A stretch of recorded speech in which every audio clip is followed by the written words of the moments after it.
दायरा बहुत छोटा होता है। ज्यादातर लोग जिस जाल में फंसे हुए हैं वे उसे देख ही नहीं पाते। माइक और मैं वहां पर सोचते हुए बैठे रहे, क्योंकि हम उनकी बातों का मतलब पूरी तरह से नहीं समझ सके थे। उनकी बातें सुनने में कठोर और कड़वी लग रही थी, पर हम ये भी जानते थे कि वे हमें कुछ सिखाने की काफी कोशिश कर रहे थे।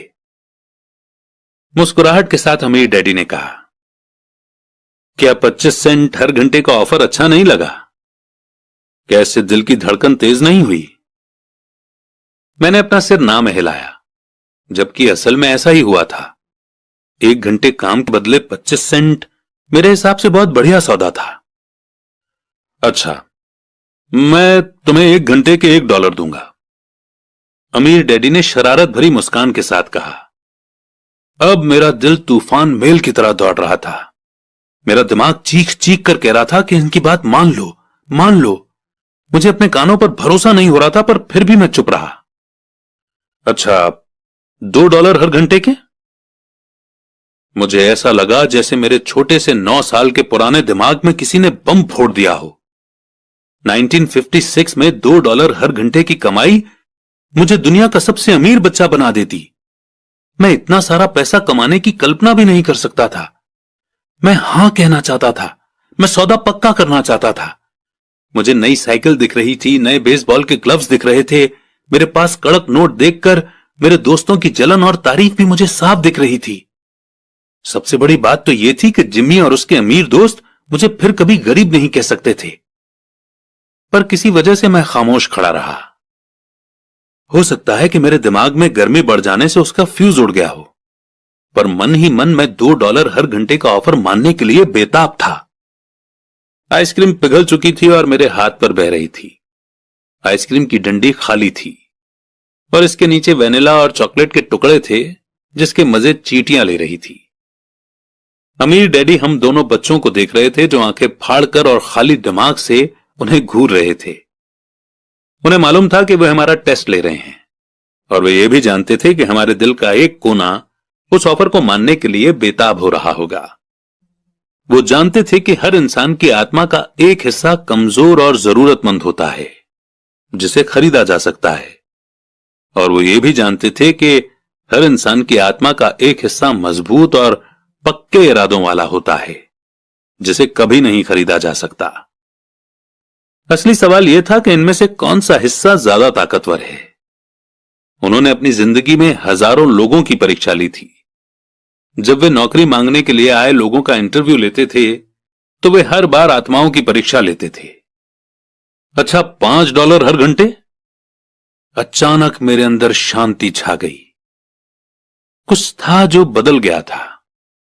ऑफर बहुत ही बड़ा था और मूर्खता से भरा लग रहा था। 1956 में गिने चुने लोगों को $5 हर घंटे से ज्यादा मिलता होगा। लालच खत्म हो गया था और इसकी जगह शांति ने ले ली थी। धीमे से मैं अपनी बाईं तरफ खड़े माइक की तरफ मुड़ा। उसने भी मेरी तरफ देखा। मेरी आत्मा का जो हिस्सा कमजोर और जरूरतमंद था, वो खामोश हो चुका था। मेरा वो हिस्सा जिसे खरीदा नहीं जा सकता था, वो आगे आ चुका था। मेरे दिमाग और आत्मा में पैसे को लेकर हुई इस जंग में शांति और विश्वास जीत चुके थे। मैं जानता था कि माइक भी उसी बिंदु पर पहुंच चुका होगा। अच्छा, ज्यादातर लोगों की एक कीमत होती है, और उनकी कीमत इसलिए होती है क्योंकि हम सभी में 2 भावनाएं होती हैं, डर और लालच। पहले तो पैसे के बिना रहने के डर से हमें कड़ी मेहनत करने की प्रेरणा मिलती है। इसके बाद जब हमें सैलरी मिलती है तो हमें लालच या इच्छा की भावना जाग जाती है। पैसा होने पर हम उन बढ़िया चीजों के बारे में सोचने पर मजबूर हो जाते हैं जो उस पैसे से खरीदी जा सकती हैं। इस तरह हमारी जिंदगी का एक पैटर्न बन जाता है। किस तरह का पैटर्न? मैंने पूछा। सुबह जागने, काम पर जाने, खर्च करने, सुबह जागने, काम पर जाने, खर्च करने। लोगों की जिंदगी हमेशा डर और लालच इन्हीं 2 भावनाओं से चलती है। उन्हें अगर ज्यादा पैसा दे भी दें तो वे इस पैटर्न पर चलकर अपना खर्च बढ़ा लेंगे। इसी पैटर्न को मैं चूहा दौड़ यानी कि रैट रेस कहता हूं। क्या कोई दूसरा रास्ता भी है? माइक ने पूछा। हां, अमीर डैडी ने धीमे से कहा, पर इसे बहुत कम लोग खोज पाते हैं। और वो रास्ता क्या है? माइक ने पूछा।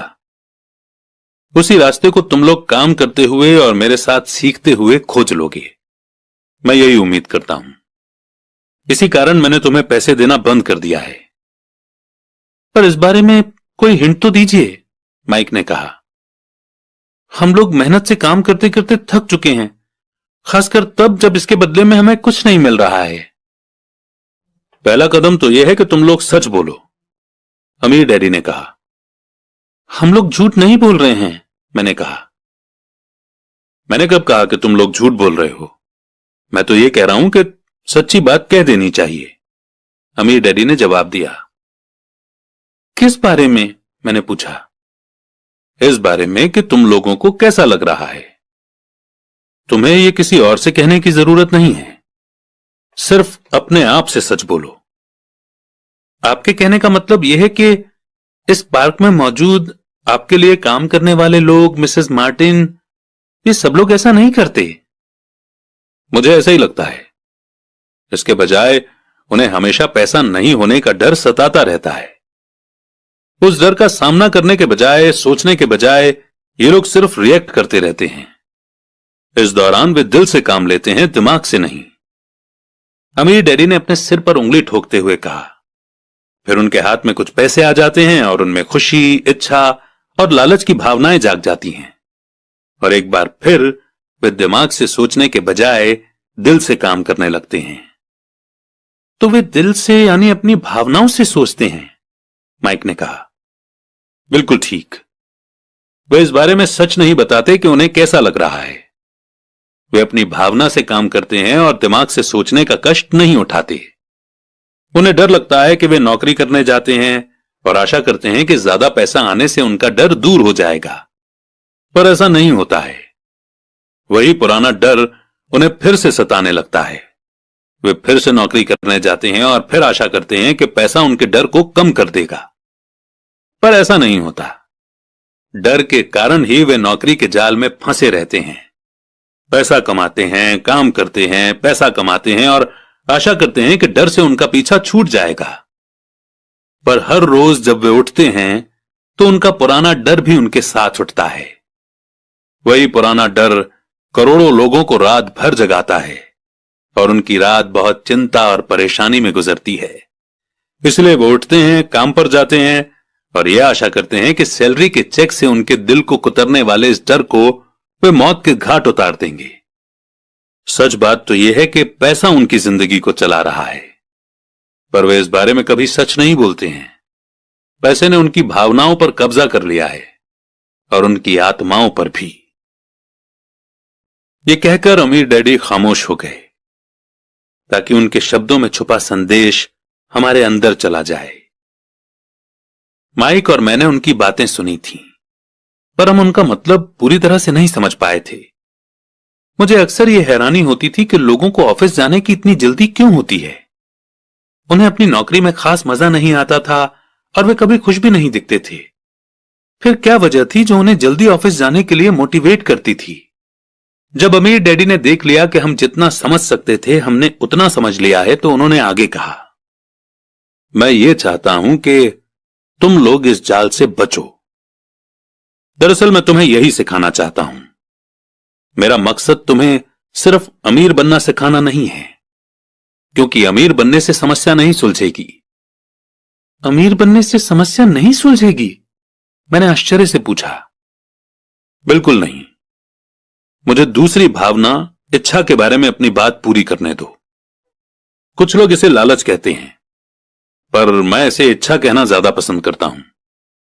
यह बुरा नहीं है कि हम किसी बेहतर, ज्यादा सुंदर, ज्यादा सुखद या रोमांचक चीज की इच्छा रखें। लोग इच्छा होने की वजह से भी पैसे के लिए काम करते हैं। उन्हें सुख के लिए भी पैसों की जरूरत होती है, क्योंकि वे मानते हैं कि पैसे से सुख खरीदा जा सकता है। पर पैसा जो खुशी देता है वो अक्सर पल भर की होती है। उन्हें ज्यादा खुशी, ज्यादा आनंद, ज्यादा आराम या ज्यादा सुरक्षा हासिल करने के लिए और ज्यादा पैसे की जरूरत होती है। इसीलिए वे काम करते रहते हैं और ये सोचते रहते हैं कि पैसा डर और लालच से परेशान उनकी आत्माओं को शांत कर देगा। पर पैसा ये काम नहीं कर सकता। अमीर होने के बाद भी नहीं? माइक ने पूछा। हां, अमीर होने के बाद भी नहीं। दरअसल बहुत से अमीर लोग इच्छा के कारण नहीं बल्कि डर के कारण अमीर होते हैं। वे सचमुच सोचते हैं कि दौलत हो तो पैसे न होने का डर, गरीब होने का डर खत्म हो जाता है। इसलिए वे ढेर सारी दौलत जमा कर लेते हैं और तब जाकर उन्हें पता चलता है कि उनका डर और भी बढ़ गया है। उन्हें अब इसके खोने की चिंता सताने लगती है। मैं ऐसे दोस्तों को जानता हूं जो बहुत सा पैसा होने के बाद भी काम में जुटे रहते हैं। मैं ऐसे लोगों को भी जानता हूं जिनके पास आज करोड़ों की दौलत है, पर वे आज उससे भी ज्यादा चिंतित और परेशान हैं जितने वे अपने गरीबी के दिनों में थे। उन्हें इस बात का डर है कि वे अपनी सारी दौलत खो देंगे। अमीर बनने से पहले जो डर उन्हें सता रहे थे वे अमीर होने के बाद और भी बढ़ गए हैं। दरअसल उनकी आत्मा का कमजोर और जरूरतमंद हिस्सा अब और तेजी से चीख रहा है। वे अपने आलीशान बंगलों, शानदार कारों और उस ऐशो आराम की जिंदगी को नहीं खोना चाहते जो पैसे से खरीदी गई हैं। वे इसी चिंता में घुलते रहते हैं कि अगर वे कंगाल हो गए तो उनके दोस्त क्या कहेंगे। इसी चिंता की वजह से कई लोग तो न्यूरोटिक और फ्रस्ट्रेट हो चुके हैं। हालांकि वे अमीर दिखते हैं और उनके पास पहले से ज्यादा पैसा है। तो क्या गरीब आदमी ज्यादा सुखी होता है? मैंने पूछा। नहीं, मेरे हिसाब से तो नहीं होता। पैसे से दूर रहना भी उतना ही बड़ा पागलपन है जितना कि उसके पीछे भागना। उसी समय कस्बे का एक पागल आदमी हमारी मेज के पास से गुजरा और कूड़ेदान के पास रुककर उसमें कुछ ढूंढने लगा, जैसे उसे किसी ने समझाकर भेजा हो। चर्चा के इस मोड़ पर हम तीनों उसकी हरकतों को दिलचस्पी के साथ देख रहे थे, जबकि इससे पहले हमने उसे नजरअंदाज कर दिया होता। अमीर डैडी ने अपने पर्स में से $1 निकाला और उस पागल बूढ़े को अपने पास आने का इशारा किया। पैसा देखते ही वो तुरंत चला आया। उसने पैसे लिए और अमीर डैडी को ढेर सारी दुआएं दी और अपनी